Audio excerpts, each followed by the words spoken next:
சிலப்பதிகாரம் கேட்கக்கூடிய அருமை செல்வங்களே, இப்போது நாம் துன்பமாலையினுடைய இறுதி பகுதி, அதாவது 18வது இயலது, அதுல காதை 18வது காதை, அதுல இறுதி பகுதிக்கு வருகிறோம்.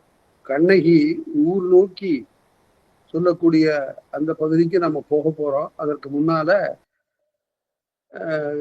கணவனுடைய உடலை போய் அவள் காண்கிறாள். இது ஒரு இன்றியமையாத பகுதி. எப்போதும் சங்க இலக்கியத்துக்கும் சிலப்பதிகாரத்துக்கும் உள்ள பெரிய வேறுபாடு என்னவென்றால், சங்க இலக்கியம் தன்மை நிவர்ச்சி, அதாவது எது உலகத்தில் நடக்கக்கூடியதோ, எந்த காலத்திலும் எது நிகழக்கூடியதோ அதை சொல்லுவதுதான் சங்க இலக்கியம். அங்க எந்த மிகையும் இருக்காது. அணிகள்ல கூட பிற்காலத்துல சொல்லும் போது 35 அணிகள் 100 அணிகளை சொன்ன நூல்லாம் உண்டு. அந்த அவ்வளவு அணிகள் எல்லாம் கொண்டு வரல சங்க இலக்கியத்துல. சொல்லணிகள்லாம் அதிகமா இருக்காது சங்க இலக்கியத்துல. எளிய சொற்கள்ல வாழ்வியல் மெய்மைகளை சொல்லக்கூடிய ஒரு இலக்கியம். அதுதான் இந்த தொடர் தான் ரொம்ப இன்றியமையாத தொடர். சங்க இலக்கியத்தினுடைய இயல்பு என்னவென்றால் வாழ்வியல் மெய்மைகளை சொல்லுவது. அங்க அத்தி மரம் இருக்கும், ஆத்தி மரம் இருக்கும், அரச மரம் இருக்கும், ஆலமரம் இருக்கும், ஆனால் கற்பக மரம் இருக்காது. அதே போல வீட்டில் இருக்கிற பசு இருக்கும், எருமை இருக்கும், காரான் இருக்கும், எல்லாம் இருக்கும், ஆனால் காமதேனு இருக்காது. ஆனால் ஒரு காப்பியம் செய்யக்கூடிய புலவன், காப்பியம்னு சொல்றதை விட தொடர்நிலை செய்யுள்னு சொல்லணும். தொடர்நிலை செய்யுள் செய்யக்கூடிய புலவனுக்கு ஒரு கதையை மையமாக வைத்துக் கொண்டு பலவேறு நிகழ்ச்சிகளை கொண்டு வந்து சேர்த்து, அதுல வரலாறு இருக்கும், இதிகாசம் இருக்கும், புராணம் இருக்கும், எல்லாம் இருக்கும். இப்படி எல்லாம் நடக்குமான்னு நம்ம கேட்கக்கூடாதுங்க. கருத்து உணர்த்துவதற்கு அவையெல்லாம் துணை கருவிகள் என்று கொள்ள வேண்டும். இளங்கோவடிகள், நான் இப்ப கூட சொல்லிட்டு இருக்கிறேன், இளங்கோவடிகள் மட்டும் துறவு போனதில்லை என்றால், சேர நாட்டினுடைய அரசராக இருந்திருந்தால் சேர நாட்டுக்கு ஒரு நல்ல அரசர் கிடைத்திருப்பார், அவ்வளவுதான். ஆனா சிலப்பதிகாரம் கிடைத்திருக்குமா? கிடைத்திருக்காது. நான் இந்த சிலப்பதிகாரத்தை எண்ணும் போதெல்லாம் எனக்கே ஒரு பெருமிதம் வருவது உண்டு. என்னவென்றால், இதை படிக்கக்கூடிய ஒரு பெரும் பேரு எனக்கு கிடைத்திருக்கிறது, அது கேட்கக்கூடிய பெரும் பேரு உங்களுக்கு கிடைத்திருக்கிறது. ஏன் இப்படி நினைக்கிறேன்னா, இது மகாவித்வான் மீனாட்சி சுந்தரம் பிள்ளைக்கே கிடைக்கலையே. சிலப்பதிகாரம் அவர் காலத்துல வரல. அவர் எல்லாவற்றையும் கரைத்து குடித்த கடல். ஆயிரக்கணக்கான பாடல்களை அப்படியே மூச்சு விடாமல் வாயால சொல்லக்கூடியவர். பேர்பட்ட பெரிய மாமனிதருக்கு சிலப்பதிகாரம் கிடைக்கல. அதற்கு பிறகு ஐயர் அவர்கள் அவருடைய முயற்சியில போய் பல இடங்கள்ல, அதுக்கு முன்னாடி புகார் காண்டம் மட்டும் மூலம் மட்டும் கிடைத்திருந்தது. அதுவும் மகாத்வானுக்கு கிடைக்கல. மகாத்வான் மீனாட்சி சுந்தரம் பிள்ளை அவர்களுடைய மாணவராக இருந்த ஐயர் அவர்கள் பாண்டி நாட்டுல போய் தேடி, இப்ப எதுக்காக இதெல்லாம் சொல்றேன்னா, ஒரு வரலாற்று குறிப்பு ஒண்ணு இருக்கு.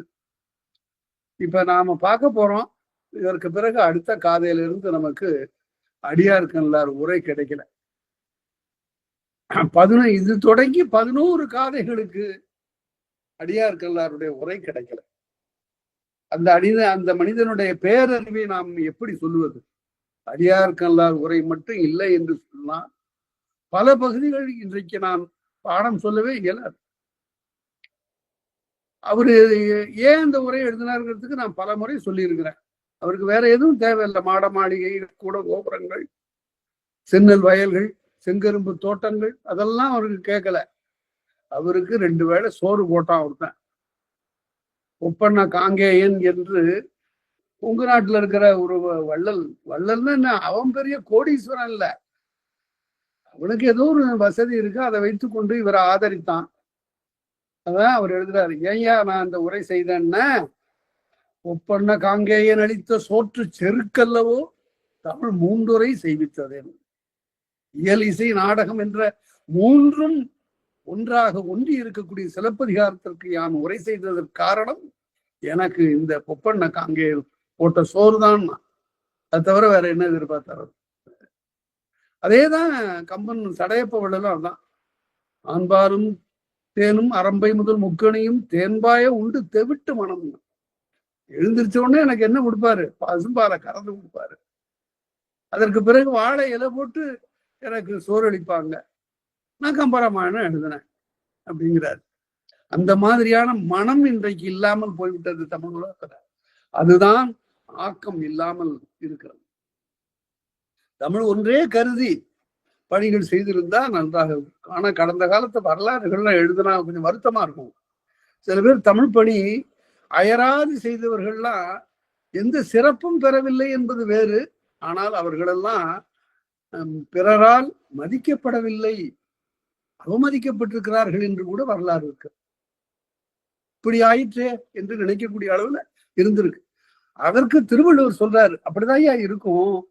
ஒரு குடியை நிமிர்த்த வேண்டும் என்று ஒருத்த முனைந்து வந்தானே ஆனால் அவனுக்கு இகழ்ச்சி வரும். வந்தால் அதை அதை கருதுவானையானால் மானம் கருத கெடும். அந்த மானத்தை அவன் கருதுவானையானால் இந்த குடி முன்னேறாது. அது போல இந்த தமிழ் முன்னேறி இருக்காது. அதனால அப்படிப்பட்ட ஒரு தொண்டை செய்த அந்த பெருமக்களை எல்லாம் நினைவு கூர்ந்து இந்த இறுதி பகுதியை பார்க்கணும். நரைமலி வியன்மார்பில், நரை என்றால் மனம் என்று இங்கே பொருள். அதே மனம் வீசுவதனால்தான் நரவு. தேனுக்கு ஒரு மனம் உண்டு, நரவு என்று. அது பழைய காலத்துல சங்க காலத்துல நரவு என்று ஒரு பட்டினமும் இருந்தது நம்முடைய ஊர் பகுதிகளில். நரவு, அந்த நரவுங்கிறது நரா என்று ஆகும். நரவு என்பது நரா என்றாகும். எப்படி நிலவு என்பது நிலா என்றாவது போல நரவு என்பது நரா என்றாகும். நரான்னா மதுவையும் குறிக்கும், தேனையும் குறிக்கும். அது தேனை குறிக்கிற காலத்து அதனுடைய மனத்தை குறிப்பது. நரவு நறுமணம் கமழ்வதுங்கிற பொருள்ல வருகிறது. நரைமலி வியன்மார்பில் நண்பனை இழந்தேங்கி. அதாவது கோவலன் ஒரு நல்ல கலைஞன். தன்னை ஒப்பனை செய்து கொள்வதில் மிகவும் அக்கறை உடையவன். அவன் அழகன். அவன் அதையெல்லாம் செய்யும் போது அவனுடைய மார்பில மனம் வீசுகிறது. அதான் அப்படிப்பட்ட அழகான மனம் வீசக்கூடிய மார்பையுடைய என்னுடைய துணைவனை நான் இழந்து ஏங்கி துறைபல திரைமூழ்கி துயருறு மகளிரை போல். ஐயோ, அவனை பெற வேண்டுமே என்று பலவே இழந்த கணவனை பெறுவதற்காக பல பல துறைகள் சென்று மூழ்குவதும் நோன்பு நோற்பதும் மகளிர் இயல்பு. நான் அப்படிலாம் செய்யல, என்ன முன்னாலே தெரியுது. சோமகுண்டம் சூரியகுண்டம் என்ற 2 குளங்களிலே சென்று மூழ்கி காமவேளை கைதொழுதால் நீ இழந்த கணவனை திரும்ப பெறலாம் என்று தேவந்தி என்ற பார்ப்பன தோழி சொன்னதை கண்ணகி கேட்கவில்லை. அது எனக்கு பீடன்று என்று அந்த சொற்களாலே அவள் உணர்த்தினார். அப்படியெல்லாம் இருக்கிற அந்த மகளிரை போல மரனொடு திரியுங்கோல் மன்னவன் தவறு இழைப்ப. இவன் கையில வச்சிருக்கிற செங்கோல் அது மரனொடு திரியுங்கோல். அது மரம் என்றால் தீவினை. அவன் தீவினை செய்வதற்காகவே கையில கோல் வைத்திருக்கிறான். அடிப்பதற்காக வைத்திருக்கிற கோல் அது. அது அணைப்பதற்காக வைத்த கோல் அல்ல. அது சிட்டரை பாதுகாத்து துட்டரை வருத்துகின்ற கோல் அல்ல. அதான் வடமொழியில சொல்லுகிற போது துஷ்ட நிகிரக சிஷ்ட பரிபாலனம்பா. அதனால கொடியவர்களை உறுத்து நல்லோரை காக்கின்ற கோல் அந்த செங்கோல். அது மாறி போச்சு. அவர் தான் சொல்ற தீவனைக்காகவே கோல் எடுத்திருக்காங்க அவங்க பாண்டிய அரசன். மரனொடு திரியுங்கோல் மன்னவன் தவறிழைப்ப அரணென்றும் அடவோய் என்று அறக்கடவுளே அப்படின்னு இப்பதான் கூப்பிடுறான். அறமாகிய கடவுளை. நீங்க திருக்குறள் முழுமையிலையும் ஒரு கடவுள் பேசப்படுகிறது என்றால் அது இந்த கடவுள் தான், அறக்கடவுள் தான். அறக்கடவுள் ஒருக்கும் ஒருத்தனை தவறு செய்யக்கூடியவனை அறம் கண்டிப்பாக ஒருக்கும். அதுல ஒன்றும் மாற்றமே இல்லை. பல சமயங்கள்ல வாழ்க்கையில நான் பார்த்திருக்கிறேன். அது நமக்கு அடாத தவறு செய்ய முயன்றவர்கள், திட்டமிட்டு பல தீவினைகளை செய்ய வந்தவர்கள் செய்ய முடியாமல் போவதற்கு காரணம் நம்முடைய பெரிய வலிமையெல்லாம் எதுவும் கிடையாது, அவனிடம் அறம் இல்லை என்பதுதான். இதைத்தான் அவர் கம்பர் சொல்லும் போது சொல்லுகிறார். அந்த அனுமன் அங்கிருந்து போய் இலங்கை மதில பாக்குறான். ஏ அப்பா, வானளாக உயர்ந்த மதில், கதிரவன் கூட இந்த மதில போய் தடுமாறுகிறான் அந்தாண்ட உள்ளார போறதுக்கு. அப்படிப்பட்ட வானளாக உயர்ந்திருக்கிற இந்த மதில்ல பல வகையான வரங்களோடும் செருக்கோடும் ஆட்சி அதிகாரத்தோடும் உட்கார்ந்திருக்கக்கூடிய ஒருத்தர் இருக்கிறான, 10 தலைகள் 20 தோள்கள், அவனை வெல்லுவது என்பது எவ்வளவு கடினமான காரியம் அப்படின்னு பார்க்கும்போது அனுமன் சொல்றான், அவனை வெல்வது எளிதுதான். எப்படி எளிது அப்படின்னு சொல்கிறான். கரங்க கால் புகா கதிரவன் ஒளி புகா. இந்த கோட்டைக்குள்ளார கடுமையான புயல் காற்றே வராது, இன்னும் மதில்களை தடுத்து நிறுத்திடும். ராவணனுடைய ஆணை பெற்று தான் கடுங்காற்று உள்ளார வரணும். கரங்கு கால் புகா கதிரவன் ஒளி புகா. கதிரவனுடைய உச்சி காலத்து கதிர்கள் உள்ளார வராது, கதிரவன் ஒளி புகா. அப்ப மரளி மரம்புகா, யமனுடைய ஆணை செல்லாது. உள்ளார போய் அந்த கோட்டைக்குள்ளார இலங்கை நகருக்குள்ளார எந்த உயிரையும் யமன் பிடிக்க முடியாது. வெளியில வந்தா பிடிச்சுக்காங்கன்னு இருக்கான். என் மரளி மரம்புகாது நின்ற. ஆனா ஏன் இவன் அடிந்து போவான்? எல்லாத்துக்கும் அடைத்த இந்த கதவு அறம்புகாது கிடந்த அறத்திற்கும் அடைத்து விட்டான். அதனால இவன் அழிஞ்சு போவான். அதனால நல்ல வினைக்கும் கூட இவன் கதவை மூடிட்டான்ல. அப்படிப்பட்ட நீதிக்கும் கதவடைத்தான். ஆகவே இவன் கண்டிப்பாக வீழ்ந்து விடுவான் என்று அனுமன் கருதுவதாக அந்த அறக்கடவுள் ஒன்றைத்தான் திருவள்ளுவர் 3 பாலிலும் பேசுகிறார். அறம் அறம் அறம் என்று. இந்த அறம்ங்கிறதுக்கு நான் ஒரு புது விளக்கம் எழுதியிருக்கிறேன், நீங்க அதை தெரிந்து கொள்ளுங்கள். ஏனென்றால் அறிஞர் பெருமக்கள் வேறு இலக்கணம் எழுதியிருக்கிறாங்க, உரை எழுதியிருக்கிறாங்க. நான் 1000 பக்கம் திருக்குறளை பற்றி எழுதியிருக்கிற நூல்ல முதல்ல எடுத்த உடனே இந்த அறம் என்பதற்கு ஒரு விளக்கம் எழுதியிருக்கிறேன். அது தெரிந்து கொள்வது ரொம்ப இன்றியமையாதது. எல்லாருக்கும் நீங்களும் படித்தால் உங்களுக்கும் அது புலனாகும். எனக்கு அதை ரொம்ப ஆழ்ந்து அதை சிந்தித்த போது கண்ட கருத்து அது. அறம்ங்கிற சொல்லு எங்க இருந்து வந்தது, அதுக்கு என்ன பொருள்? வடமொழியில அதற்கு ஈடான சொல் தர்மம்ங்கிறது.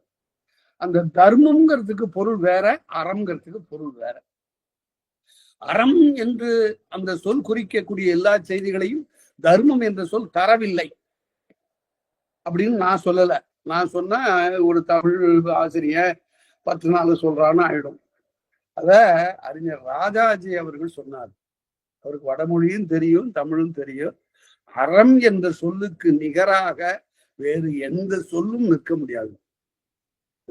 அது எங்க இருந்து வந்ததுங்கிறத சொல்றாங்க. அறம்ங்கிறதுக்கு அறுபகுதின்னு சொன்னாங்க. அது வரையறுத்து சொல்லுவதுன்னு பொருள். இன்னதுதான் செய்யணும், இன்னது செய்யக்கூடாது என்று வரையறுத்து சொல்லுவது என்று அருங்கிறதுல இருந்து அது தோன்றியதுன்னு சொல்றாங்க. ஆனா மிக இன்றியமையாது நாம் கருத வேண்டியது என்னவென்றால், இந்த அறம்ங்கிறது ஒவ்வொரு வாழ்க்கையின் உள்ளேயும் அப்படியே பொதிந்து இருக்கிறது. அவரவர்களுடைய எல்லாரும் உலகத்துல நல்லவர். ஆனால் அவ்வப்போது அவர்கள் ஆட்டி வைக்கக்கூடிய ஒரு அசைவுக்கு, மன அசைவுக்கு, ஆசைக்கு அடிமைப்பட்ட நிலையில்தான் இந்த அறம் என்ற சிந்தனை குலைந்து போகும். அதனால இதுக்கு பொருட்பகுதி அரு என்பது. அறம் என்பதற்கு பகுதி அரு என்பது. அது வரையறுத்தல் என்ற பொருள். இன்னதுதான் நாம ஒரு தோட்டத்திற்கு வேலி கட்டுவது போல, இதை தாண்டி அப்பால போக வேண்டாம், இதை தாண்டி வெளியில இருந்து வரக்கூடியதை ஏற்றுக்கொள்ள வேண்டாம் என்று ஒரு வரையறுத்து சொல்வதுதான் இந்த அறம்ங்கிறது. தர்மம்ங்கிறது உதவிங்கிற பொருள்ல பிறருக்கு செய்யக்கூடியதாக அமைந்து போடும். அறம் என்பது அதை மட்டும் செய்வதல்ல, எல்லாவற்றுக்கும் அது ஈடுபாடு. சிந்தனை, சொல், செயல், இந்த 3ஆலும் அறம் செய்வது, நல்லதாக நடந்து கொள்வதுதான் அறம். அதுதான் விளக்கம். அதாவது சிந்தனை, சொல், செயல், இந்த 3ஆலும் ஒருவன் ஒழுங்கா இருப்பதுதான் அறம். அதுல கற்பு அடங்கும், அதுல ஈகை அடங்கும், அதுல இரக்கம் அடங்கும், அதுல கண்ணோட்டம் அடங்கும், அதுல எல்லாம் அடங்கும். அதனால அரணென்னும் மடவோய், அந்த கண்ணகியினுடைய சீற்ற எப்படி வருது பாருங்க. நீ அறக்கடவுள் தான், ஆனா நீ மடைய, சுத்த மடைய. நீ மடையங்கிறதுக்கு பாருங்க, டை போடக்கூடாது, அவருக்கு டை கட்ட வேண்டாம். மடையன் என்றால் அறிவு அற்றவன் என்று பொருள். அரணனும் மடவோய், டை போட்டுட்டா சமையற்காரன் பொருள். அரணனும் மடவோய் யான் அவலம் கொண்டு அழிவதோ, நான் துன்பப்பட்டு அழிய வேண்டுமா என்று தரும கடவுளை, அறக்கடவுளை பார்த்து கண்ணகி கேட்கிறார். தம்முரு பெருங்கணவன் தடலறி அகமூழ்க கைமைகூர் துறைமூழ்கும் கவலைய மகளிரை போல் இந்த நாட்டுல ஒரு வரலாறு இருக்கிறது. கணவன் இறந்த போது உயிர் வாழாது அந்த நெருப்பிலே மூழ்கி இறந்து போய்விடுகின்ற மகளிர் இருந்திருக்கிறார். அது வரலாறு. இளங்கோடிகள் தான் பார்த்துதான் எழுதுறாரு. பெருங்கோப்பெண்டு என்று ஒரு பெண் சங்க காலத்துல தன்னுடைய கணவன் இறந்து போய்விட்ட நிலையில் எரிமூழ்க போகிறார். அப்போது சான்றோர்கள் தடுக்கிறார். வேண்டாம்மா, நீங்க இருக்கணும், நீங்க இருந்தாதான் இந்த குடிப்படைகள்லாம் பாதுகாக்கலாம் என்றதுக்கு அப்பதான் அவர் சொல்றாங்க, நெருப்பு சுடுமே அப்படின்னு சில பேர் கூட சொல்லியிருப்பாங்க போல் இருக்கு. அப்பதான் அவர் சொல்றாரு, சான்றோரே சான்றோரே கேளுங்கள், இந்த உலகத்தில் இனி இந்த உடலை தாங்கி நான் என்ன செய்ய போறேன்? என்னுடைய கணவன் இறந்த பிறகு வாழுகின்ற இந்த வாழ்க்கை புல்லியது, அதை நான் தேர்ந்து கொள்ள மாட்டேன் என்று சொல்லி தீ மூழ்கிறார் பெருங்கோப்பன். அதனால அப்படிப்பட்ட ஒரு மகளிரெல்லாம் வாழ்ந்த காலம். தம்முரு பெருங்கணவன் தழலெறி அகமூழ்க நெருப்பினுள்ளே. அது பிற்காலத்துல கூட அந்த நிகழ்ச்சி நடந்திருக்கிறது. பிற்கால சோழர் கால வரலாற்றில் சுந்தர சோழன் இறந்த பிறகு வானவன் மாதேவி அந்த நெருப்புல போய் பாய்ந்து விடுகிறார். அந்த நிகழ்ச்சி ரொம்ப அருமையா கல்வெட்டுல வெட்டப்பட்டிருக்கிறது. எப்படின்னா, கணவனுடைய உடம்பு எரிந்து கொண்டிருக்கிறது. அவனை பெற்ற தாய் செம்பியன் மாதேவி, மகனே போயிட்டியா என்று அழுது கொண்டிருக்கிறார். அப்ப கையில குழந்தையோடு இருக்கிறா இந்த வானவன் மாதேவி. மாமி, இந்த குழந்தைய கொஞ்சம் பிடிங்க, ஏதோ சேலைய கட்டிக்கிறதுக்காக சொல்றது மாதிரி இதை கொஞ்சம் பிடிங்க, அவ்வளவுதான். அந்த குழந்தைய பிடிச்ச உடனே பொட்டென்று அந்த நெருப்புல போய் விழுந்து இறந்து போய் விடுத்தார். அது அருமையா அந்த கல்வெட்டு சொல்லுகிறது. அப்படி காலந்தோறும் இப்படி பெண்கள் எல்லாம் தங்களுடைய உயிரை நீத்திருக்கிறார்கள். தம்முரு பெருங்கணவன் தழல் எரியாக மூழ்க கைமை ஊர் துறை மூழ்கும் கவலைய. கைமை நோன்பு நோக்கக்கூடிய கவலையுடைய மகளிரை போல செம்மையின் இகந்த கோல் தென்னவன் தவறிழைப்ப. செங்கோல் நெறியிலிருந்து மாறி தவறு தென்னவன் இழைத்தான். இம்மையிலும் இசையுறி இணைந்தேங்கி அழிபடும். இந்த பிறவியில நான் இந்த துன்பத்தை ஏற்று நான் வாழ வேண்டுமா என்று கேட்கிறார். காணிகா என்று காணுங்கள், வாய்வதின் வந்த குறவையின் வந்து என்றும் ஆய மடமகளிர் எல்லாரும் கேட்டீமேன். முதல் வெளி, ஆய மகளிரே, என்னை ஆதரித்தவர்களே, எனக்கு அடைக்கலம் தந்த மாதிரி முதலான பெண்களே, நீங்க கேளுங்க. வாய்வதின் வந்த அந்த தீமை நீங்குவதற்காக நீங்கள் என்ன செய்தீர்கள்? ஒரு குறவை எடுத்தீர்கள், ஒரு குறவை ஆட்ட அயர்ந்தீர்கள். வாய்வதின் வந்த குறவையின் வந்து ஈண்டும் வந்து நெருங்கி இங்கே வந்து இந்த நிகழ்ச்சியை கலந்து கொண்டிருக்கக்கூடிய எல்லாரும் கேளுங்க. என் பொருட்டாகவும் இந்த பசுக்களின் பொருட்டாகவும் உங்களின் குடி பொருட்டாகவும் நீங்கள் யாருக்கும் தீங்கு வரக்கூடாது என்ற நல்ல மனத்தோடு நீங்கள் இந்த குறவை ஆட்டை நிகழ்த்தினீர்கள். நீங்கள் கேளுங்கள். கேட்டீமின், மின் என்பது முன்னிலை விழி, முன்னிலை ஏவலுங்க. கேளுங்கள். ஆய மடமகளிர் எல்லாரும் கேட்டைக்க, எல்லாரும் கேளுங்கள். கேட்க, கேட்டைக்கன்னு கேட்க வியங்கொடுது, கேட்டைக்க வியங்கொடு வினைமுற்று. கேட்டீமின் என்பது மின் என்பது முன்னிலை ஏவல், ஏவலாகவும் வியங்கோடாகவும் எல்லாம் சொல்ற, பக்குவமா அப்படியெல்லாம் சொல்ற. கேளுங்கம்மா. பாய்திரை வேலி படுபொருள்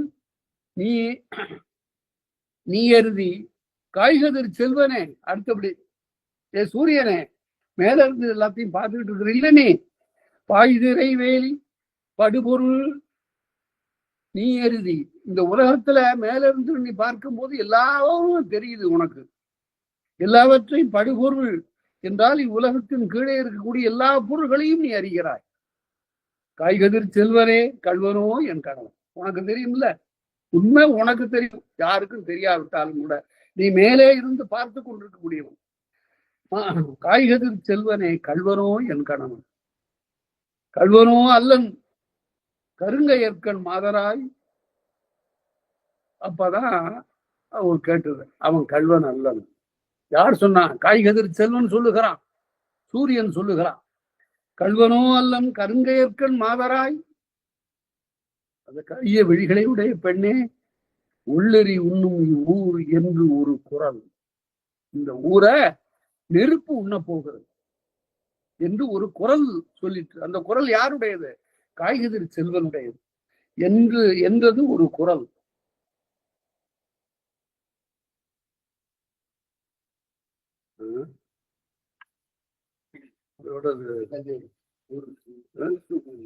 ஆமா. அடுத்தது இந்த ஊர் சூழ் வரி. இந்த இடத்துல நான் உங்களுக்கு ஒரு செய்தி சொல்றேன். இது கொஞ்சம் பாடத்துல இருந்து தாண்டியது. பாடம் சொன்னது மட்டுமே நான் சொல்லலைங்கிறது உங்களுக்கு தெரியும். என்ன பாடம் ஒருத்தர் கூட கேட்டார், சிலப்பதிகாரத்தை இத்தனை நாள் சொல்லணுமான்னு கேட்டாரு. எனக்கு அது புரியல. அதாவது வெறும் பொருள் சொல்றதுங்கிறதுனா அது எல்லாரும் படிச்சுக்கலாமே. புத்தகம் இருக்கு, அச்சு புத்தகம் இருக்கு, அதுல படித்துக் கொள்ளலாம். ஆனா ஒரு காப்பியத்தினுடைய பெருமைகளை, ஒரு நூலினுடைய பெருமைகளை உணர்வதற்கு ஒப்பீட்டு நெறி மிக மிக இன்றன.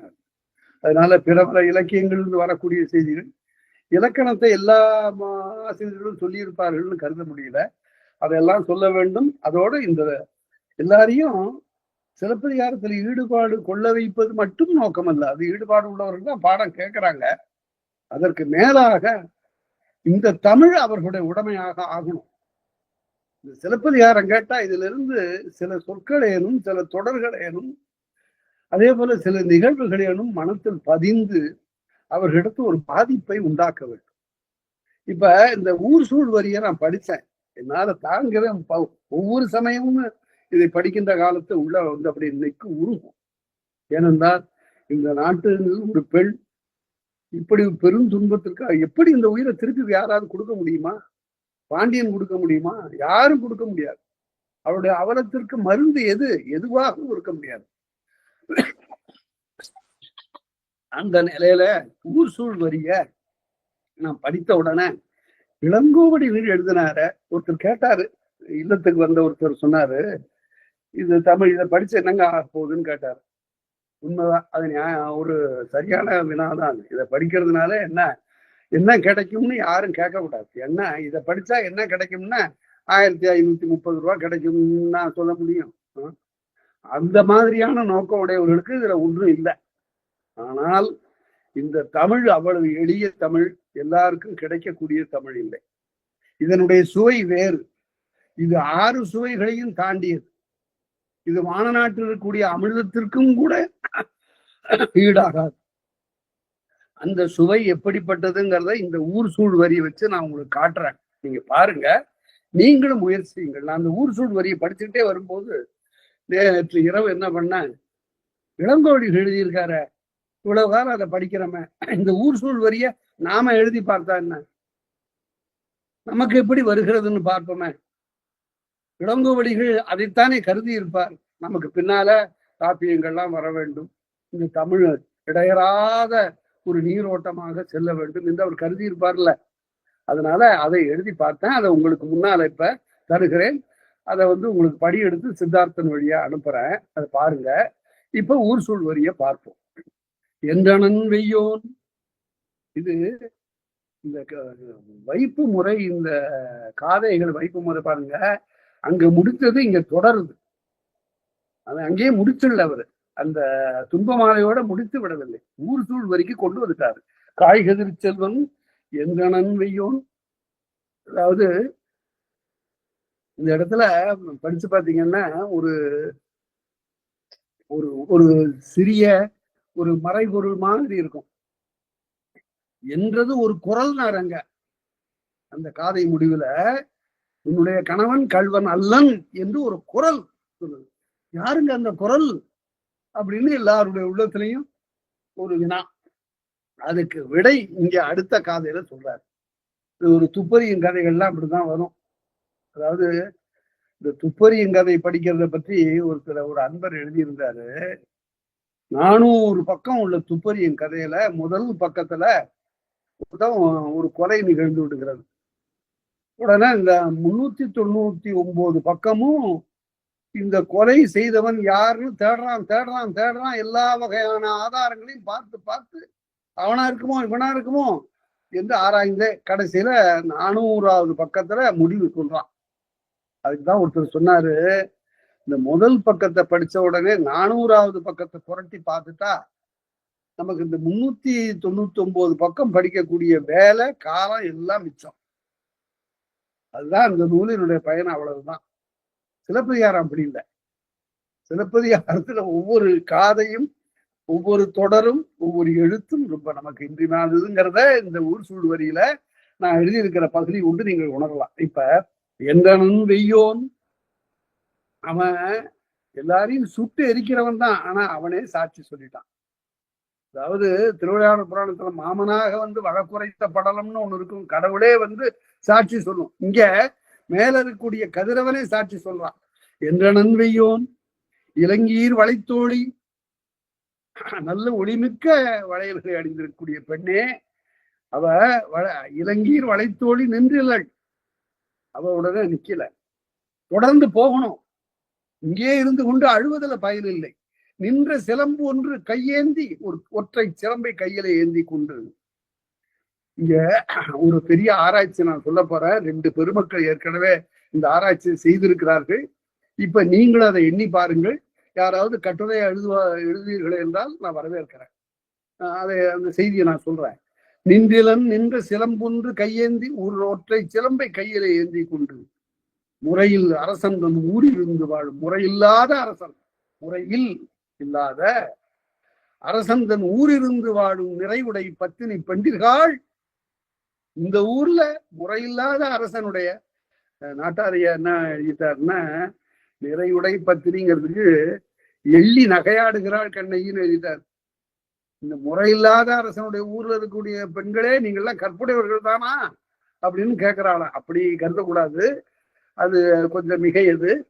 அரசனுடைய ஊரிலிருந்து அரசன் கேட்கல, ஆனால் கற்புடை மகளிர் நீங்க கேட்கலாம்ல என்பது பொருள். நிறைவுடை பத்தினி பெண்டிர்கள் ஈதொன்று. இப்ப நான் சொல்ல போவது ஒன்று, ஈதொன்றுன்னா இந்த சிலம்பு ஒன்று, கையில நான் ஒற்றை சிலம்பு ஏந்தி இருக்கிறேனே, இந்த சிலம்பு ஒன்று. பட்டேன் படாத துயரம் படுகாலை. எவ்வளவு துன்பப்பட்டிருப்பேன். ஒரு பெண் இப்படி அழக்கூடாது, எந்த குடும்பத்திலையும் பெண் அழக்கூடாது, ஊரிலும் அழக்கூடாது. அதே போல இந்த மன்பதையில் எந்த மகளிரும் வருந்தக்கூடாது. ஏன்னு கேட்டா, அவர்களுக்கு பேரே மெல்லியலார் என்று ஒரு பெயர். உள்ளம் வன்மையா இருக்கும், உடம்பு அதற்கு ஈடான ஒரு வன்மையை பெற்றிருக்காரு. ஆனா இப்ப கால மாறுபாடுகள்ல அதெல்லாம் கூட அந்த மரபுகள்லாம் மாறி இருக்கின்றன. பட்டேன் படாத துயரம் படுகாலை, உற்றேன் உறாதது. இதுவரையில யாரும் உறாத துயரத்தை நான் அடைந்தேன். ஒருவனே இதென்று நான் இதை அடையலாமா? கல்வனோ அல்லன் கணவன், என் கணவன் கல்வன் அல்ல. என் கார்ச்சிலம்பு கொள்ளும் விலை கூறுட்டான். இந்த இடத்துக்கு உரை எழுதியிருக்கிறவங்க நல்லா எழுதியிருக்கிறாங்க. என்ன எழுதியிருக்கிறாங்கன்னா, விலை கொண்டு வாங்க முடியாதவர்கள் கொன்றார்கள். என்னுடைய சிலம்ப, அது எப்பேற்பட்ட சிலம்பு! மாநாயகன் குலக்கும்பர் இவ, கடலிலே சென்று வாணிகம் செய்து பெரும்பொருளிட்டிய அரசர்களை எல்லாம் விட மேலான செல்வம் படைத்த மாநாயகனுடைய மகள். என்னுடைய சிலம்புன்னு அது எவ்வளவு பெரிய மதிப்புடையது, அதை வாங்குவதற்கு வக்கில்லாத என்று சொல்லுகிறார். கொள்ளும் விலை பொருட்டார் கொன்றாரே, அதுதான் உரை, அப்படித்தான் எழுதுறாங்க. கொன்றாரே இதொன்று மாதர் தகைய மடவார்கள் முன்னரே காதர் கணவனை காண்பனே. மாதர் தகைய மாதர் தொல்காப்பியம் படிச்சிருந்தாதான் சிலப்பதிகாரால் இன்னும் சிறப்பு. மாதர் காதல் ஒரு பொருள், அன்பு என்று பொருள். அப்படி அன்பு மிக்க மடவார்கள் முன்னரே காதர் கணவனை காண்பனே. இப்ப நான் என்னுடைய காதர் கணவனை நான் இப்போது இந்த மகளிருக்கு முன்னாகவே என்னுடைய காதர் கணவனை நான் பார்க்க போகிறேன் என்று சொல்லி ஈதுன்று. காதர் கணவனை கண்டால் அவன் வாயில் தீதர் நல்லுரை கேட்பனே ஈதுன்று. ஐயா, உன்னை போய் கல்வன் என்று சொன்னார்களே, நீ என்ன சொல்லுகிறாய் என்று நான் கேட்பேன், கேட்கதான் போறேன். அதாவது இந்த மாதிரியான ஒரு நிகழ்ச்சி சங்க இலக்கியத்துல எப்படி வரும்னு கேட்கலாங்க. இது சூரியனை கேட்டாள் அல்லது படத்தை தழுவினாள், கணவனே நீ சொல்லு என்று கேட்டாள் என்றெல்லாம் சங்க இலக்கியம் சொல்லாது. எல்லாம் நான் காரணம் ஒன்றே சொல்லியிருக்கிறேன், அது தன்மையின விருட்சி இலக்கியம். இங்கே இது கற்பனைகள்லாம் சேர்ந்து எழுதப்பெற்றது. இவையெல்லாம் ஒரு பெண்ணினுடைய மாண்பை விளக்குவதற்கான துணை கருவிகள் என்று நான் சொல்லியிருக்கிறேன். இப்ப அங்க வந்தா எப்படி இருக்கும் அப்படின்னு பார்க்கணும்ல. அங்கேயும் ஒருத்தரை கொன்று விட்டார். என்னன்னா, அந்நிய நிழலி என்று ஒருத்தி அறச்செல்வியாக விளங்கிய அவளுடைய தந்தையினுடைய மாடு வயல்ல புகுந்து மேய்ந்தது என்பதற்காக அவனை கொன்று விட்டான் அரசன். உடனே சீற்றத்தோடு சென்று அவளும் வழக்குரைக்க போகிறாள்.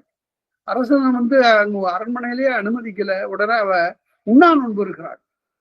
வானதியின் உடாள் தூய உடைகளை உடுத்தாதவளாக அழுக்கோடு அப்படியே உட்கார்ந்து பல நாள் அழுது அழுது நோன்பு நோக்கிறாள். இதற்கு செங்கோல் செலுத்தியே ஆக வேண்டும், தீர்ப்பு வந்தே ஆக வேண்டும் என்று சொல்லி உண்ணா நோன்பு இருக்கிறாள். பட்டினி கடந்துக்கிறாள். அந்த அரசன் அசையில. அந்த நிலையில அயல் நாட்டிலிருந்து ஒரு பார்த்தாங்க, கோசரி என்ற குறுநில மண்ணு.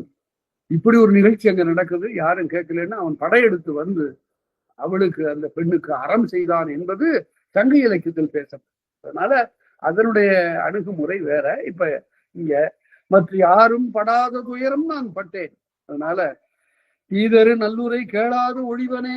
அப்படி என்னுடைய கணவன் பேசாமல் போய்விட்டார்.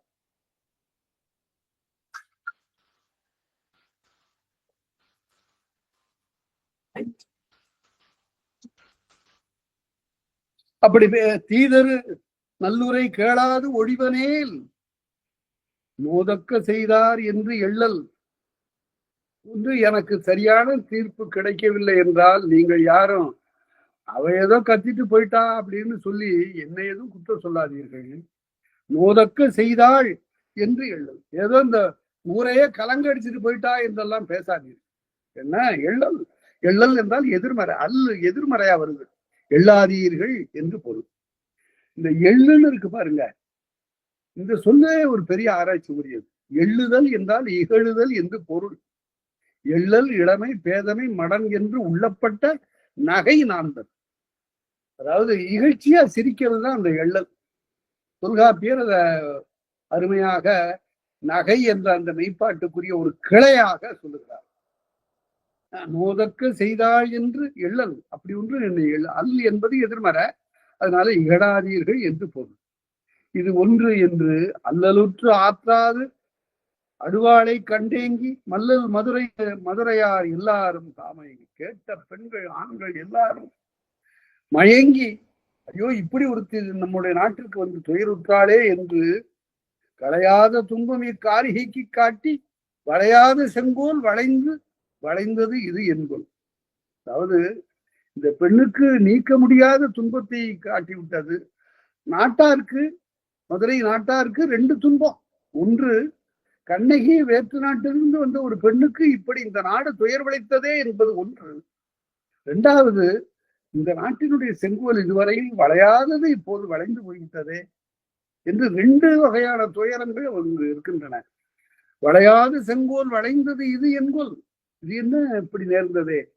மன்னவர் மன்னன் மதிக்குடை வாழ்வேந்தன், மன்னர் மன்னனாக வாழ்ந்தவன் இந்த பாண்டியன். மன்னர் மன்னவன் மதிக்குடை வாழ்வேந்தன் தென்னவன் குற்றம் சிதைந்தது இது வெண்கொல். அவனுடைய அரசு அழிந்து போயிற்றே. மண்குளிரச் செய்யும் மரவேல் நெடுந்தகை மண்ணையெல்லாம் குளிருமாறு செங்கோல் செய்த பெருவேந்தன் தன்குடை வெம்மை விளைத்தது இது வென்றும். அதாவது புறநானூறு படிக்கக்கூடிய நீங்கள் எல்லாரும் 2 பாடல்களை நீங்கள் பார்க்கணும். ஒன்று, நலங்கிள்ளி சொல்றாவத்தான், நான் என்னுடைய பகைவரை வெல்லாவிட்டால் அவர்கள் அற உணர்வோடு இங்க வந்து என் மேல படையெடுத்து வரல, ஆனா அவர்கள் மிக கொடியவர்களாக என் மீது படையெடுத்து வருகிறார்கள். என்னிடம் அறம் இருக்கிறது, நான் அவர்களை வெல்லுவேன். அப்படி வெல்லாது போய்விட்டால் பல்லிரும் கூந்தல் மகளிர் ஒல்லா முயற்கடை குழைகை என் தாரேன். அதாவது என் மனைவி அல்லாத மற்றவர்களுடைய கூந்தல்ல என்னுடைய கழுத்து மாலை புரண்ட அந்த குற்றத்தை செய்யட்டும். எவ்வளவு ஒரு ஆணுக்கு கற்புங்கிறத 2000 ஆண்டுகளுக்கு முன்பு எவ்வளவு திருத்தமா பேசியிருக்கிற ஒரு அரசன் பாருங்க. அரசன்னா 10 பேரை 20 பேரை 50 பேரை 100 பேரை மணந்து கொண்டு விருப்பம் போலலாம் வாழ்வது, சிற்றின்பத்தில் திளைப்பது என்றெல்லாம் வரலாறு காட்டலாம். 1020 அராபிய இரவுகள்லாம் எழுதுறாங்க. அது போல அப்படியெல்லாம் இல்லை. அதுல மிக உயர்ந்த பண்புடையவர்களாக இருந்திருக்கிறார்கள் என்பதற்கு அந்த ஒரு பாட்டு.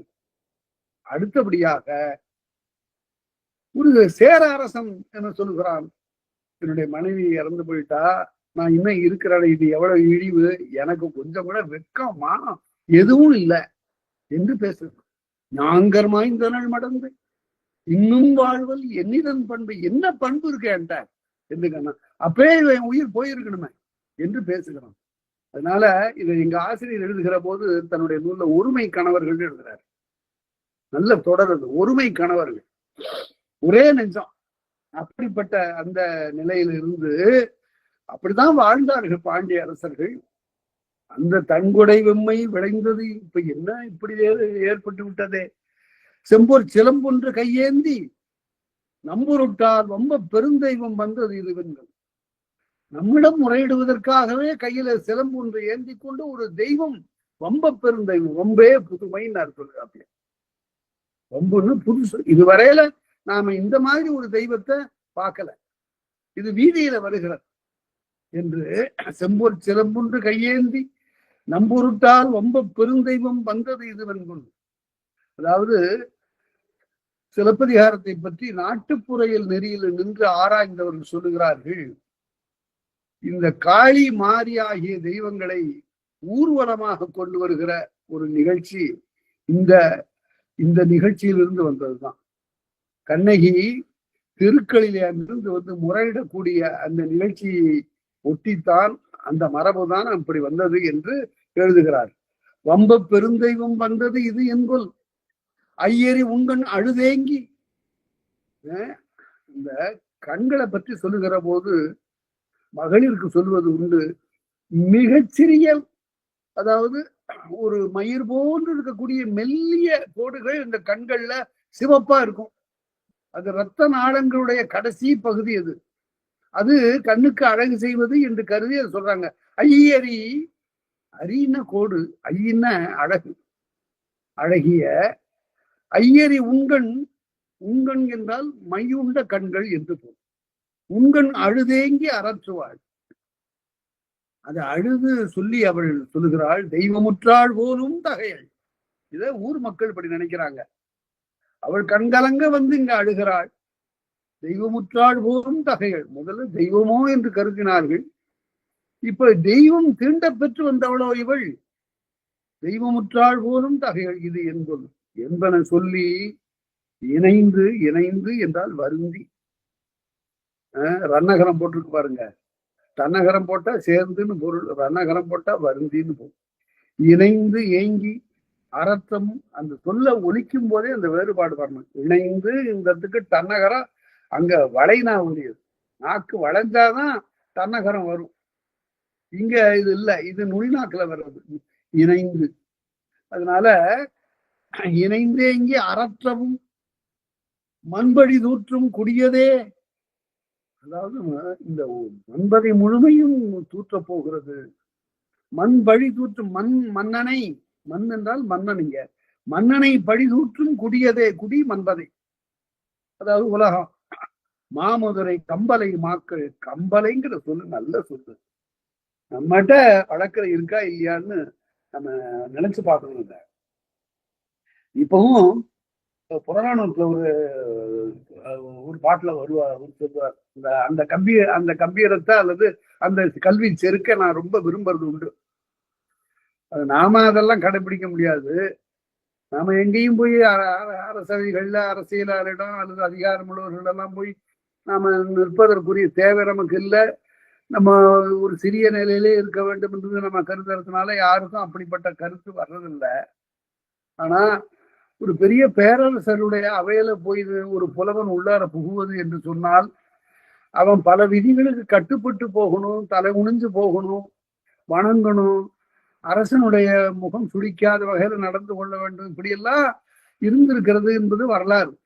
ஆனால் புறநானூற்றுல ஒரு புலவன் சொல்லுகிறான், எங்கோன் இருந்த கம்பலை மூதூர் உடையோர் போல விடையின்றி குறுகி செம்மண் நாடவை அண்ணாந்து புகுதல் எம்போல் வாழ்க்கை இரவலர் குறித்தேன். என்ன பாட்டு பாருங்க. நான் இப்படிதான் இருக்கணும் ஒரு மனிதன். நல்ல புலவன்னு சொன்னா அந்த கல்வி அவனை நிமிர்த்தி நிற்க வைக்கணும், தலை குனிய வைக்க கூடாது. அரசனா இருந்த அரசனுக்கு இந்த புலமை வருமா? அவன் சொல்றான், எங்கோன்னு இருந்த கம்பலை மூதூர், எங்களுடைய அரசன் தான் அவன் இருக்கின்ற கம்பலை மூதூர். கம்பலைன்னா ஆரவாரம். எங்கோன்னு இருந்த கம்பலை மூதூர், ஆரவாரமிக்க அந்த ஊதூர்ல, அந்த பெரிய ஊர்ல, அவனுடைய தலைநகர்ல, அவனுடைய அரசவையில காவலர்கள் முன்னாடி நிற்பாங்க, 2 பேர் கையில வேலை ஏந்தி கொண்டு. யார் யார் நீங்க அப்படின்னு அவன் எங்களை பார்த்து கேட்க கூடாது. ஏன்? நான் கல்வி கற்ற புலவன், இந்த அரசனை விட உங்க அரசனை விட மேலானவன், நிமிர்ந்து அப்படி பார்ப்பேன், அவ்வளவுதான். 2 வேலும் அந்தாண்ட விலகிடும், நான் பாட்டு உள்ள போவேன். எங்கோன்னு இருந்த கம்பலை மூடு உடையோர் போல, அந்த அரசவைக்கே நான் சொந்தக்காரன் மாதிரி, உடையோர் போல விடையின்றி, நான் விடை சொல்ல வேண்டியதில்லை, விடையின்றி குறுகி அண்ணாந்த புகுதல், தலை நிமிர்ந்து போவது, எம்போல் வாழ்க்கை இரவலர் குறித்தேன்னா, எங்களை போல இறந்து வாழக்கூடிய புலவர்களுக்கு இந்த கம்பீரம், இந்த செருக்கு உண்டு அப்படின்னு சொன்னான். இது கற்பனையா இருக்குமோ அப்படின்னு நினைச்சேன். அப்படி இல்லைங்கிறதுக்கு ஒரு எடுத்துக்காட்டு, சென்னையில ஒரு பெரியவர் வந்து தங்கியிருந்தார். வடநாட்டுல இருந்து வந்து ஒரு பெரியவர் தங்கியிருந்தார். அவருக்கு எலும்பு தோலுமா இருக்கக்கூடிய அந்த ஆளுக்கு உட்கார்றதுக்கு இருக்கையா ஒரு மெத்தையை கொண்டு வந்து போட்டிருந்தாங்க. அதுல உட்கார்ந்து இருந்தாரு. பக்கத்துல அவருக்கு ஒரு செயலாளர் இருந்தாரு. அவர் அவருடைய நிகழ்ச்சியெல்லாம் குறித்து வச்சுட்டு இருந்தாரு. அவரை பார்க்க வந்து ரொம்ப தமிழ்நாட்டு பெரியவர்கள்லாம் சுவர் ஓரமா வரிசையா நின்றுட்டு இருக்கிறாங்க. அப்ப அந்த சமயத்துல யாரையும் உள்ளர விடாதீங்கன்னு சொல்லியிருக்கிறாங்க. ஏன்னா பெரிய கருத்துகள், வெள்ளை ஆதிக்கத்தை எதிர்த்து போராட வேண்டிய நிகழ்ச்சி நிரல் அங்கு பேசப்படுகிறது. அந்த சமயத்துல ஒரு மல்லரை போல இருக்கக்கூடிய தேசபக்தர் ஒருத்தர் வந்து வாசற்படியில நிக்கிறாரு. அவரை தாண்டி யாரும் உள்ளர வர முடியாது. அப்போ ஒரு ஆள் அங்கிருந்து வரலாம், இல்லைங்க அப்படின்னாரு அந்த ஆளு, காவல் நிக்கிறவரு. என்ன பாண்டியா, என்ன சொல்ற அப்படின்னாரு. அவ்வளவுதான், ஐயா போங்க ஐயா. உள்ளார போனார். நேரா போய் இந்த மிகப்பெரியவர்கள்லாம் சுவரோரமா நின்று கொண்டிருக்கிறார்களே, அவர்களெல்லாம் துச்சமா பார்க்காம அந்த மெத்தையில உட்கார்ந்தக்கூடிய இந்த முதியவராகிய காந்தி அண்ணனுக்கு பக்கத்துல போய் உட்கார்ந்தார். பாரதி என்ற அந்த புலவன் யாருக்கும் எந்த விதமான அனுமதியும் கேட்காமல் போய் நேரா போய் பக்கத்துல உட்கார்ந்து, வாட் மிஸ்டர் காந்தி, நாளைக்கு நான் இங்க ஒரு பீச்சில் ஒரு கூட்டம் வச்சிருக்கிறேன், அதுல வந்து கலந்து கொள்ள முடியுமா அப்படின்னு சொல்றாரு. அவரு எப்படி சொல்றாரு, உடனே பக்கத்துல தன்னுடைய செயலாளர் மகாதேவ தேசாயை பார்த்து கேட்கிறாரு, என்ன தேசாய், இவர் கேட்கிறாரு அந்த நிகழ்ச்சிக்கு நம்ம போகலாமா அப்படின்னு கேட்கிறாரு. அவர் உடனே புரட்டி பார்த்துட்டு, இல்லைங்க வேற நிகழ்ச்சி நமக்கு இருக்கிறது. உடனே எனக்கு வேற நிகழ்ச்சி இருக்கிறது, உங்களுடைய நிகழ்ச்சி நன்றாக நடக்க என்னுடைய வாழ்த்துக்கிறாரு. சரி, உங்களுடைய நிகழ்ச்சி நன்றாக நடக்க என்னுடைய வாழ்த்துக்கள் அப்படின்னு சொல்லிட்டு குருன்னு போயிடுறாரு. உடனே இவர் யாருங்கன்னு கேட்கிறாரு காந்தி. அப்ப ராஜாஜி மற்றவர்கள்லாம் நிக்கிறாங்கட சுவர ஓரமா, அவங்க சொல்றாங்க, அவர் இந்த நாட்டினுடைய கவிஞன். ஓ அப்ப சரி, அவரை நன்றாக பாதுகாத்துக் கொள்ளுங்கிறார். இந்த நிகழ்ச்சி நடந்தது, இதற்கு ஆதாரம்லாம் இருக்கு. அதனால அந்த புலமை இருந்தால் அந்த தமிழ் அவனுடைய தலையை குனிய வைக்காது, அது நிமிர்ந்து நிற்கத்தான் வைக்கும். அப்படிப்பட்ட நிலையில வாழ்ந்தவர்கள், புலமையில இருக்கிறவங்க எப்பவும் போய் தன்னுடைய பிழைப்புக்காக வயிற்று சோற்றுக்காக எல்லாம் போய் ஒருத்தன்ட்ட போய் அப்படிலாம் இருந்துட மாட்டான். பெரிய பெரிய பதவிகளை எப்படியாவது பெற வேண்டும் என்று கருதவே மாட்டான். அதுதான் அவனுக்கு இலக்கணம். அது போல இவ்வளவு செழுமையாக இருக்கக்கூடிய இந்த அரசாங்கத்துல எல்லாம் புலவர்கள்லாம் போய் அப்படி பரிசெல்லாம் பெற்றார்கள். ஆனால் இந்த கொலை நிகழ்ந்து விட்டது. அப்ப கம்பளைன்னு சொன்ன, அதுக்காக சொன்ன, இந்த கம்பளைங்கிற சொல்லு எங்கோன்னு இருந்த கம்பளை மூதூர்னு புறநானூற்றுல வந்து இல்ல, அந்த சொல்லு இன்னைக்கு வழக்குல இருக்கு. அப்ப கண்ணீரும் கம்பளையுமா வந்தாங்க அப்படின்னு சிற்றூர்ல இன்னைக்கும் பேசுறாங்க. கம்பளைன்னா அடிச்சு மோதிட்டு ஆரவாரமா வர்றது.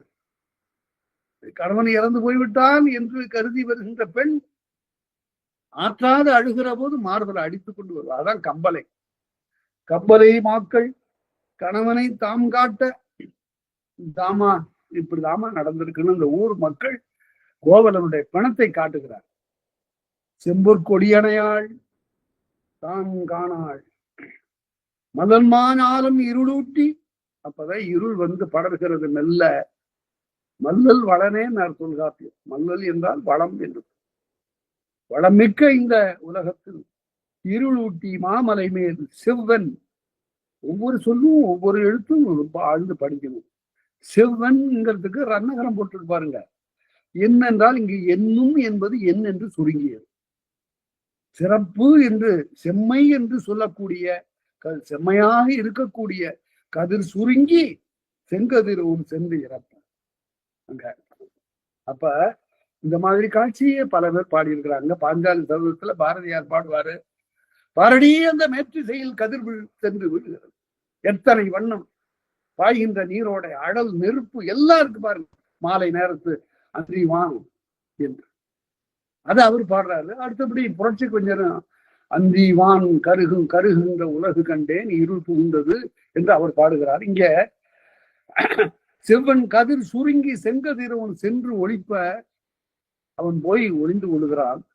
புல்லன் மருமா புல்லிய, அதாவது பொலிவு இல்லாத மருள் மாலை, அச்சத்தை ஊட்டக்கூடிய மாலையில் பூங்கொடியாள் பூசலிட அவள் பெரிய ஒரு கலகத்தை விளைக்க நல்லன் ஒலி படைத்தது ஊரெங்கும் ஒரு பெரிய ஆரவாரம், ஒல்லன் ஒலி படைத்தது ஒல் என்ற ஆரவாரத்தை இந்த ஊர் ஏற்றது.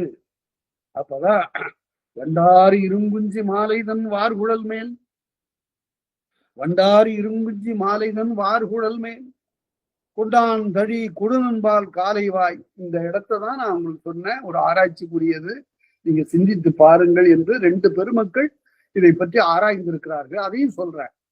வண்டாறு இருங்குஞ்சி, வண்டுகள் எல்லாம், வண்டுகள் இந்த இடத்துல தேனீக்கள், தேனீக்கள் மொய்க்கின்ற இருங்குஞ்சி.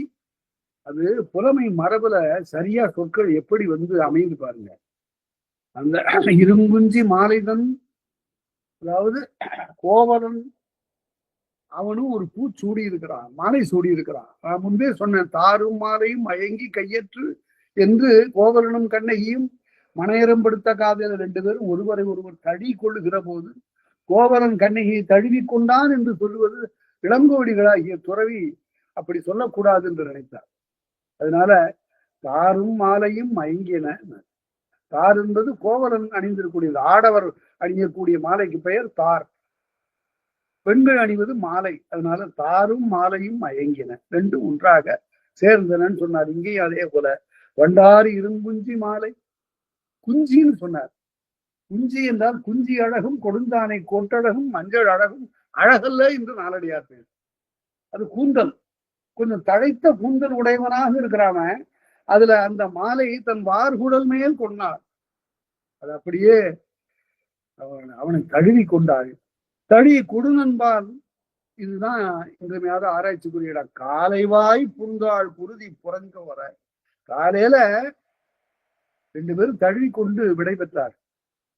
போகல உடையோர் இல்ல, பக்கத்துல யாரும் இல்லாததனை பார்த்து வருந்தி அவளை தழுவி, பத்திரமா இருமா, நான் வந்துடுறேன், மாறி வருவன் மயங்காது ஒழிந்த, இந்த சிலம்பை வித்துட்டு நான் வர்றேன், கவலைப்படாத என்று சொல்லிவிட்டு மாறி வருவணி கறந்த கண்ணனாகி, அப்ப கண்கள்ல இருந்து அப்படி கண்ணீர் வருது, அதை அடக்கிக்கிறான். ஏன்னா அவ துயரப்படக்கூடாத இவனை பார்த்துட்டு. அதனால வருவணி கறந்த கண்ணனாகி அப்படி அவன் பிரிஞ்சு வர்றான்ல, அப்படி வரும்போது அந்த அணைந்து விடுகிற போது அந்த கழுத்தில் இருக்கிற அந்த மாலை இவருடைய கூந்தலோடு அந்த பொருளை கொண்டாந்தடி குடும்பால் காலை வாய். இதுதான் ஆராய்ச்சி புரியுது. காலையில எப்படி போனான் ஐயா, போனாம்மா, என்னை தழுவினான், தழுவி காலையில தழுவுனா மாலையில இறந்து போய்விட்டான்னு சொல்றாரு இந்த இடத்துல. இது அப்படி இல்லை. பிறகு எப்படி கனவு கண்டிருக்கிறார், அதற்கு பிறகு பொழுது விடிந்த பிறகு பால் உறையவில்லை, பசுக்கள் மடக்கண்ணீர் சோர்ந்தன, கன்று துள்ளவில்லை, இதெல்லாம் பார்த்தோம். அப்ப என்ன பொருள் என்றால், இது பார்க்க போனா 3 நாள் நிகழ்ச்சி அடுத்தபடி வரப்போகுது. 3 நாள் நிகழ்ச்சிய ஒரே நாள் நிகழ்ச்சியை அந்த இடத்துல இளங்கோடிகள் காட்டிட்டார். அதுதான் ரொம்ப சரியானது. ஏன் காலம்பரம் இருந்தான் ஐயா, மாலையில இறந்து போயிட்டாயான்னு சொல்லும் போதுதான் அந்த உணர்ச்சி மிகும். அதனால காலைவாய் புண்டாள் குருதி புறஞ்சோர மாலைவாய் கண்டார். காலையில என்னிடம் விடைபெற்று போனான், மாலையில இப்படி குருதி சோர அவனை கண்டாள் என்று ஒரு நாள் நிகழ்ச்சியாக இதை பற்றி ஆராய்ந்தவர்கள்ல ஒருத்தர் சிலம்பு செல்வர் மாப்போசி இளங்கோவின் மறதின்னு எழுதிட்டாரு. இளங்கோ மறந்துட்டு எழுதிட்டாரு, இளங்கோ மறக்கல. அதை எங்க ஆசிரியர் எழுதுகிற போது இது கால குறுக்கம் செய்து பாடுவது காப்பிய நெறி, அப்பதான் உணர்ச்சி மிகும். 10ஆம் தேதி போனா 25ஆம் தேதி இறந்து போயிட்டாங்கிறத விட காலையில போனான் ஐயா, 1 மணி நேரத்துக்கு முன்னாடி போனான் ஐயா, இறந்து போயிட்டாங்க. இப்பதானே இங்க இருந்தான், அதுக்குள்ள எப்படியா போயிட்டான்? இதுதான் அந்த கவிதை நெறி. அது அந்த முறையில இது ஒரு கால குறுக்கம்னு அவர் சொல்றாரு. அந்த மாதிரி பார்க்கணும். நீங்களும் அதை பத்தி 3-4 நிகழ்ச்சி எப்படிங்கிறத எழுதி பாருங்க. அவங்கள விரிவா எழுதுறாரு. விரிவா எழுதுனா ரொம்ப சுவையெல்லாம் இருக்கும். அதுல எப்படி அந்த கனவு நேர்ந்தது, கனவுல இது ஒரு தீக்கனவு, அதுக்கு பிறகு மாதரியினுடைய நிகழ்ச்சி, அப்புறம் குறவையாட்டு, அதற்கு பிறகு ஒருத்தி அங்கிருந்து ஊர்ல இருந்து ஒருத்தி வந்தவ நகருக்கு போயிருந்த வந்த ஒருத்தி சொல்றா இப்படி நடந்துருச்சுன்னு. சொல்லாடாள் நின்றாள். அதை கேட்டா கண்ணகி வருந்தினாள். அப்புறம் ஊருக்குள்ளார வந்தா என்று சொல்லுகிற போது 2 நாள் நிகழ்ச்சி ஆச்சு. அப்புறம் அடுத்தபடி அவங்க கனவு காண போற பேரரசி பெருங்கோப்பெண்டு, அவ கனவு கண்டு கணவனுக்கு உரைக்க போறா. 3 நாள் நிகழ்ச்சி தான். அந்த 3 நாள் நிகழ்ச்சியை இப்படி ரொம்ப சுருக்கிட்டார் அவர். சுருக்கி சொல்லுவது என்பது காப்பிய நெறி என்று கொள்ள வேண்டும். இது மாதிரி பிற நாட்டு காப்பியங்கள் எல்லாம் இருக்கு, அதெல்லாம் நாம பார்க்கலாம். பிறகு காலம் வருகிற போது நான் ஒப்புமே காட்டுறேன். புண்டாள் குருதி புறஞ்சோர மாலை வாய் கண்டாள், அவன் தன்னை காணா கடுந்துயரம். இதுவரையில அந்த பெரும் துயரம் அவளை அழைக்க பார்த்தா, என்னொரு துயர் கண்டும் இடருறும் இவள் நீர், ஐயோ என்னுடைய துயரை கண்டும் கூட நீங்கள் கொஞ்சம் கூட பதறல.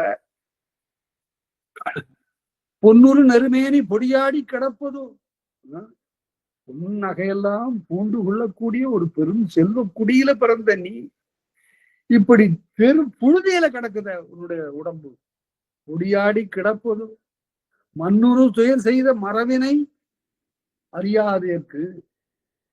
இப்படி ஒரு அரசன் என்னென்று அறியாமல் ஒரு துயர் செய்து விட்டான, அறியாதேற்கு.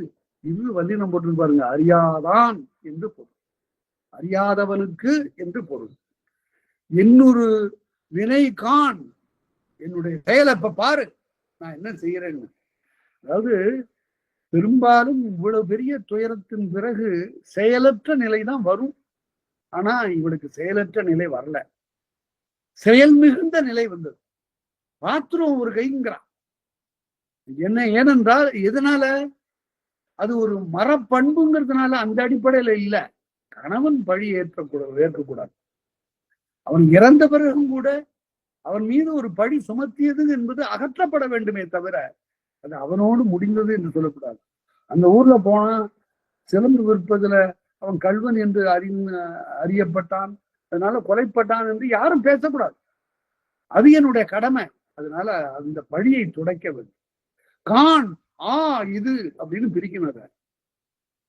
கான் இது என உரையாரோ. அதனால பாரு, இதுக்காக இவ்வாறு சொல்லுகிறாள் என்று சொல்ல வேண்டும் என்று. இது என்னுடைய வினை என்று சொல்ல மாட்டார்களா? யாரும் மருண்மாலை ஒரு சொல் இடருரு தமியேன் முன் தார்மலி மணிமார்பம் தரை மூழ்கி கிடப்பதோ. தரையில கிடக்குது என்னுடைய கணவனுடைய, என்னுடைய துணைவனுடைய தார்மலி மார்பன், மணிமார்பன், மாணிக்கங்களை எல்லாம் கொண்டு மாலையாக புனைந்தவன், மாலையை கழுத்திலே சூடியவன் அப்படி கிடக்கிறான். பார்மிகு பழிதூற்ற பாண்டியன் தவறிழைப்ப ஈர்வதோ. ஈர்வதுன்னா 2 கூறாக பிளந்த உடல் பிளக்கப்பட்ட வினை காணா இதுவென உரையாரோ. காணா இது என்று உரையாரோ. இது என்று எல்லாரும் சொல்ல மாட்டார்களா? கண்பொழி புனல் சோறும் கடுவினை உடையேனும். அப்படி என்னுடைய கண்களில் இருந்து புனல் சோர புன்மொழி குருதியராய் குருதியராய் பொடியாடி கிடப்பதா. ஐயா என்னுடைய கணவரே, நீங்கள் புண் பொழியக்கூடிய குருதியை உடையவராக இந்த புழுதியில கிடப்பது அறமா? மண்பதை படிதூற்ற, மண்பதை என்று வருவதெல்லாம் மக்கள் என்று பொருள், குடிமக்கள் என்று பொருள். மண்பதை படிதூற்ற மன்னவன் தவறிழைப்ப. எல்லாரும் மன்னனை சொல்வார்கள். உண்பதோர் வினை காணா இதுவென உரையாரோ. இப்படி ஒரு வினை நுகர்வதற்கு அமைந்ததே, இந்த வினையை நாம் அனுபவிப்பதற்கு இடமாக ஆயிற்றே என்று எல்லாரும் பேச மாட்டார்களா? பெண்டிரும் உண்டுகொல். அப்பதான் அடுத்தபடி மக்கள் மன்றத்தை பார்க்கிற, கூடியிருக்கக்கூடிய பெண்களை பார்க்கிற. நான் ஒரு பெண், ஆகவே என் இனத்தவரிடம் நான் கேட்கிறேன், பெண்டிரும் உண்டுகொல், இந்த ஊர்ல பெண்கள் இருக்கிறீர்களா? பெண்டிரும் உண்டுகொல். கொண்ட கொடுனர் உரு குறை தாங்குறும் பெண்டிரும் உண்டு. கணவருக்கு ஒரு குறை வந்தால் அதனை தாங்குகின்ற ஒரு பெண் இருக்கிறாளா இந்த ஊர்ல? அப்படிப்பட்ட பெண்ணும் இந்த உரு குறை தாங்குறும் பெண்டிரும் உண்டுகொல், பெண்டிரும் உண்டுகொல். 2 முறை அடுக்கி வந்தா என்ன பொருள் என்றால் அதனுடைய அழுத்தம், அதனை சொல்வார்கள். அது ஒரு இந்த தொடரே ஒரு அழுத்தம் பெறுகிறது. பெண்டிரும் உண்டுகொல், பெண்டிரும் உண்டுகொல், சான்றோரும் உண்டுகொல். அடுத்தபடி பெரியோர்கள், யான் வாழும் சான்றோர் பலர் யான் வாழும் ஊரே என்று பிசிராந்தையார் சொன்னார். அதாவது எங்க ஊர்ல சான்றோர்கள் இருக்கிறாங்க ஐயா, அதனால்தான் நாங்க கவலை இல்லாம இருக்கிறோம் என்று அவர் பேசினார். அது போல ஊருக்கு சான்றோர் அணி. அத ஒரு கட்டுரை எழுதுகிற போது வேறு மொழியில ஒருத்தர் எழுதுகிற போது வர வர உலகத்துல சான்றோர்களுடைய எண்ணிக்கை குறைஞ்சிக்கிட்டு வருதுன்னு எழுதினார். அது ரொம்ப உண்மைதான். ஏனென்றால் ஒரு சமூகம் என்ற அந்த கட்டுக்குலையாத ஒரு அமைப்புலதான் சான்றோர்கள் இருப்பாங்க. இப்ப தனி மனிதர்கள் கூட்டமா போச்சு. கூட்டம் வேற, சமுதாயம் வேற. கூட்டம்ங்கிறது கூடுறது. மாலையில அங்க ஒரு கூட்டம் கூடினாங்க பாருங்க, கொஞ்ச நேரத்துல கலைஞ்சு போயிட்டாங்க. சமுதாயம் அப்படி இல்லை. சமுதாயம் என்பது ஒரு அறம் தழுவிய ஒரு கட்டுக்கோப்பு. அதுல தனி மனிதன் என்பவனே இல்லை. ஒவ்வொரு திவலையும் சேர்ந்ததுதான் ஒரு கடல், ஒவ்வொரு துளியும் சேர்ந்ததுதான் ஒரு கடல். அந்த ஒவ்வொரு துளியும் தனியா பிரிந்து விட்டா அதுக்கு ஆற்றலே கிடையாது. அது எல்லா துளியும் சேர்ந்து கடலாக வருகிற போதுதான் அதுக்கு ஆற்றல். அப்படி இந்த இன்றைய சமுதாயம் அந்த கட்டுக்குலைந்து விட்டது. கட்டு குலைவதற்கு என்ன காரணம் என்றால் பொது நோக்கு இன்மை என்று எழுதினார். பொது செயலுக்கு வர்றதில்லை யாரும். அவரவர்கள் தம் பிள்ளை உண்டு, தான் உண்டு, தன் மனைவி உண்டு, மக்கள் உண்டு என்று அந்த அளவில் நிறுத்திக் கொள்வார். அதுதான் அதை பாவேந்தர் ரொம்ப அழகா பாடுகிறார். ஊர் வாழ வேண்டும் என்று நிமிர்ந்த உள்ளம் தென்னை உள்ளம். ஆனா அப்படி வாடாத உள்ளம் இருக்குது, அது தொன்னை உள்ளம், அது குறுகி போய்விட்ட உள்ளம். அப்படியெல்லாம் இருக்கக்கூடாது என்று அவர் எழுதுவார். அது போல இங்கே சான்றோரும் உண்டுகொல், சான்றோரும் உண்டுகொல், ஈன்ற குழவி. இது ஒரு அருமையான ஒரு செய்தி. ஈன்ற குழவி எடுத்து வளர்க்கிறோம் சான்றோரும் உண்டுகொல். தாய் கைவிட்டு போய்விட்டா, இறந்து போயிட்டா, அல்லது பெத்து போட்டுட்டு போயிட்டா, எத்தனை பிள்ளைகள் குப்பை தொட்டியில கிடக்கு. அப்படி அதை எடுத்து வளர்க்கக்கூடிய சான்றோர் இந்த ஊர்ல இல்லையா? சான்றோரும் உண்டுகொல், சான்றோரும் உண்டுகொல். கடைசியில பெண், அடுத்தபடி சான்றோர், அடுத்தது தெய்வம். தெய்வமும் உண்டுகொல். இந்த ஊர்ல தெய்வம் இருக்குதா? தெய்வமும் உண்டுகொல், தெய்வமும் உண்டுகொல். வைவாளில் தப்பிய மன்னவன் கூடலில் வாழினாலே என்னுடைய கணவனை ஈர்ந்து கொன்றானே அந்த மன்னவன் கூடலில் தெய்வமும் உண்டுகொல், தெய்வமும் உண்டுகொல் என்று இவை சொல்லி அழுவாள் என்று சொல்லிக்கொண்டு அழுது கொண்டே கணவன் தன் பொன்துஞ்சு மார்பும் பொருந்த தழுவிக்கொள்ள அவனுடைய மார்பை அப்படியே தழுவிக்கொண்ட போது நின்றான். ரொம்ப அருமையான ஒரு இடம். நின்றான் எழுந்து நிறைமதி வாழ்முகம் கன்றியது என்றவள் கண்ணீர்கை நான் மாற்ற. அவனுடைய முகம் கன்றி போய் அந்த நிலை அதை துடைக்கிறா. கண்ணீர்கை யான் மாற்ற அழுதேங்கி நிலத்தின் வீழ்ந்து ஆயுளையாள் தங்கணவன் தொடுதகைய திருந்தடியை துணை வளைக்கையார் பற்ற. கீழே விழுந்து அவ அதற்கு பிறகு அவருடைய திருவடிகளிலே காலடிகளிலே விழுந்து அங்கு காலடிகளிலே விழுந்து நிற்க வளைக்கையார் துணை வளைக்கையார் பற்ற பழுதொடித்து எழுந்திருந்தான். உடனே கழுவிக்கொண்டாள், காலடிகளிலே விழுந்தாள், உடனே எழுந்தான். தன்னுடைய உயிர் போன அந்த நிலையிலிருந்து அவன் நீங்கி பழுது ஒழிந்து எழுந்திருந்தான். வல்லமரர் குலத்தூர்ந்தான். அப்ப அவனை சுற்றி அவன் மட்டுமே இல்லை, அவனை சூழ அமரர்கள் நின்றிருந்தார். எழுதெழில் மலரும் கண். உடனே அவனுடைய கண்ணகியை பார்த்தவன் சொல்லுகிறான், ஒரே ஒரு சொல்தான் சொன்னான், இருந்தைக்க, இருமா அப்படின்னு சொல்லிட்டான். வேற ஒன்றும் சொல்லல. இருந்தைக்க, அது அசை சேர்ந்து சொல்லுது. இருங்கிறது தான் சொல்லு. இருந்தைக்க, நீ இருப்பாயாக என்று போடு என என போனான். இந்த ஒரு சொல்லிட்டு அந்த அமரர்கள் கூட அவன் போயிட்டான். மாயங்கொல் மற்ற எங்கொல் மருட்டியதோர் தெய்வங்கொல். இது ஒரு தெய்வமா? என்ன நடந்தது? இது மாயமா? இல்லை என்னை மருட்டுவதாக அமைந்த நிகழ்ச்சியா? நீ இங்கு இருக்கன்னு சொல்லிட்டு போயிட்டான். இப்படி எழுந்து அவன் உரையாடியது மாயமா? அவன் பேசியது என்னை மருட்டுகின்ற அமைந்த ஒரு தெய்வ செயலா என்று போயங்கு நாடுகேன். நான் எங்க போய் பார்ப்பேன்? பொருளுரையோ இது அன்று. இதுக்கு என்ன பொருள்? இருன்னு சொல்லியிருக்கானே, என்ன பொருள்? காய் சினம் தனிந்தன்றி கணவனை கைகூடேன். சரிதா, நான் இருக்கணும். எதுக்கு? என்னுடைய சினம் போக வேண்டும். என்னுடைய சினத்திற்கு என்ன காரணம்? கணவன் பழியற்று அந்த பழியை துடைக்கணும். கணவன் அதை பழி துடைத்தாலன்றி என்னுடைய கணவனை நான் கைகூடேன். தீவேந்தன் தனை கண்டு இத்திறம் கேட்பல். வேந்தனை, அந்த தீய வேந்தனை பார்த்து நான் முறையிட்டு கேட்பேன் என்றாள். எழுந்தாள் இடருற்ற தீக்கணா நின்றாள் நினைந்தாள். அந்த தீக்கணவை நினைஞ்சு பார்க்கிறார். அதாவது நானும் என் கணவனும் ஒரு புதிய ஊருக்கு செல்லுகிறோம். அங்கு இடுதேழிட்டார் போல என்னுடைய கணவன் மீது ஒரு பழி இடப்படுகிறது. அதற்கு பிறகு நான் வஞ்சினம் பூண்கின்றேன் என்றெல்லாம் ஒரு கனவு கண்டு தேவந்தியிடம் சொன்னாளே, அதை நினைந்தாள். நின்றாள் நினைந்தாள். நெடுங்கையற்கண் நீர்துடையா சென்றாள். கண்ணீரை துடைத்துக் கொண்டு சென்றாள். அரசன் செழுங்கோயில் வாயில், அவனுடைய வாயிலுக்கு முன்னால அவர் சென்று சேர்ந்தாள் என்று ஊர் வரியை முடிச்சார். இந்த பகுதியை படிச்ச உடனே எனக்கு வேற ஒன்றும் இல்லை. ஊர் சூழ்வரி, அவருடைய அறிவு, ஆற்றல், அவருடைய கல்வி எல்லாம் ரொம்ப பெருசு. அது நமக்குள் உள்ளார வந்து புகுமையானால் நாம உடனே எதிர்காலத்தில் இந்த காப்பிய மரபு குன்றாம, இந்த கவிதை மரபு குன்றாம, எனக்கு புது கவிதைங்கிறது சரி, அது ஒன்றும் குற்றம் இல்லை. ஆனால் இது பெரிய கருவூலத்தை திறந்து விட்டது மாதிரி, அது சில்லறை செலவு மாதிரி, இது பெரிய கருவூலத்தை திறந்து விட்டது மாதிரி. இப்ப இந்த ஊர் சூழ் வரிய நான் கண்டவாறு அதை படிக்கிறேன். இது எப்படின்னு கேட்டா, நல்ல 6 அடி உயரம் உள்ள தந்தையினுடைய தோல்ல ஒரு சின்ன குழந்தை உட்கார்ந்து இருக்கிறது மாதிரி நாம செய்யறதெல்லாம். அவருடைய அறிவு, ஆற்றல், புலமை எல்லாவற்றையும் அப்படியே வாங்கி அதுக்கு மேல கொஞ்சம் அப்படியே கொஞ்சம் விளையாடுறதுதான். இப்ப கையில் சிலம்பொன்றை ஏந்தி நடந்தாள் காரிகையாள், பைய அடி ஒன்றி பாதம் சிவந்திருக்க. இது ஒரு யாப்பில் எழுதியிருக்கிறவன், அதுக்காக தான் காட்டுறேன்.